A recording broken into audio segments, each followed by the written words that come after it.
What can I say? Hanging Tough. Definitely an important, great album in the world of contemporary pop and R&B.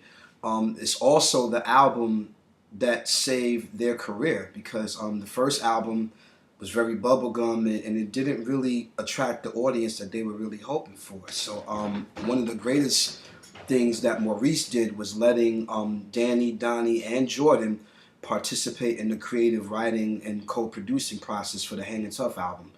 Um, Songs like "I'll Be Loving You Forever," "The Right Stuff," and "Cover Girl," "Please Don't Go Girl." Speaking of that song, "Please Don't Go Girl" was actually originally written for New Edition. A lot of people don't know that, but that was one of the songs that Maurice had in the can.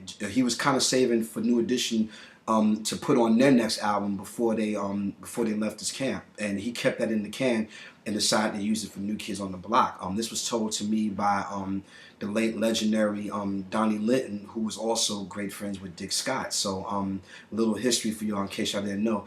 But when they put out the song and the video, they took it directly to black video and radio. And even though a couple of radio stations kind of played it a little bit, they didn't really do the ultimate push because New Kids on the Block was still trying to aim for the all-black audience that they were so used to. So it was kind of wasn't going their way at all as far as that was concerned. And CBS, Columbia Records, was really about to drop them.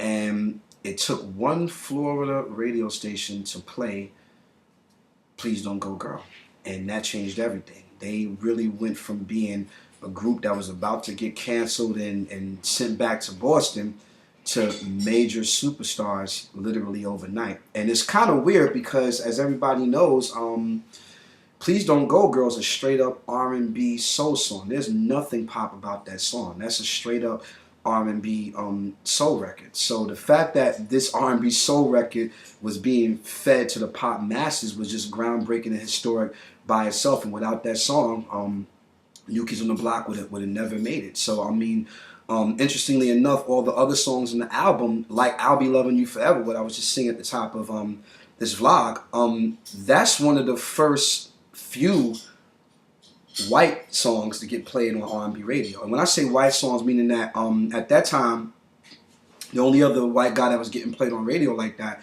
was George Michael, because everybody knows that George Michael had a strong R&B soul foundation to his pop music as well. So I mean, he did his homework the same way New Kids on the Block did their homework. But I remember when "I'll Be Loving You Forever" came out, I thought it was a black group. I had no idea it was New Kids on the Block until somebody had showed me a VHS copy. At the time it was VHS. They had a copy of them singing on, I think it was either American Bandstand or on one of those variety music programs, and there they were singing "I'll Be Loving You Forever." And I'm like, I could have sworn these guys were black. I had no idea that it was these same guys who I saw at the Apollo and all this other stuff. So it was just incredible by itself that "I'll Be Loving You Forever" is a bona fide R&B and pop record, you know. So then you got "The Right Stuff," which came complete with the old famous uh-oh dance, you know, the little historic fact for you. For those who don't know, they got that dance from Morris Day and the Time, which is originally called the Penguin, because you know Morris and Jerome would do it after Jerome gives Morris the mirror and holds it up, and then they would just break into that whole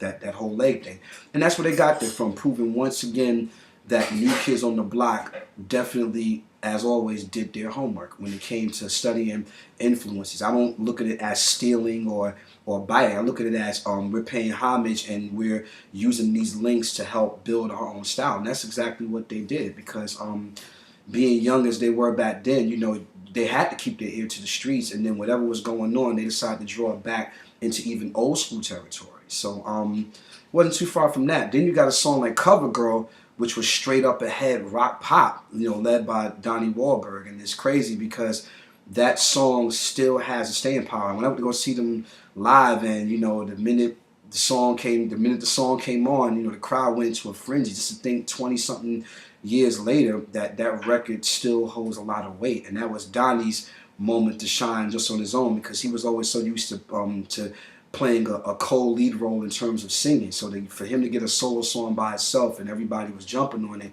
was quite incredible.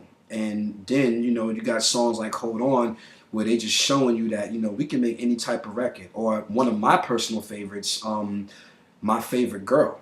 I mean, you get to hear Jordan, and you get to hear Danny. You know, this is just like an incredible thing to hear these guys. And of course, the best part of the whole song is Jordan and Danny going back and forth. You know, there's Jordan with that high stinging falsetto first tenor, and then, you know, Danny comes in with that whole baritone, strong masculine kind of counterpart to what to what Jordan was doing. So, long story short, Hangin' Tough, incredible album. If that album was never made, New Kids on the Block wouldn't still be in the game 20, 30 something years later.